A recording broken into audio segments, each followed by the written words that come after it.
سوچ وچار کرنے والی بات ہے، اپنی پالیسیوں کو چینج کرنے والی بات ہے۔ اگر ایسی پالیسیاں چینج نہیں ہوں گی، اس طرح کا رویہ چینج نہیں ہوگا تو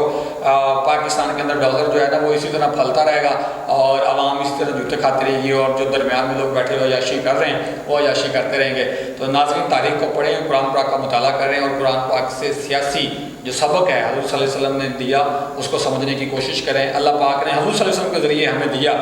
اس کو سمجھنے اور پڑھنے کی کوشش کریں، نہیں تو ہمارے لیے کوئی راستہ نہیں ہے۔ مجھے اجازت دیجیے، بہت شکریہ، اللہ حافظ۔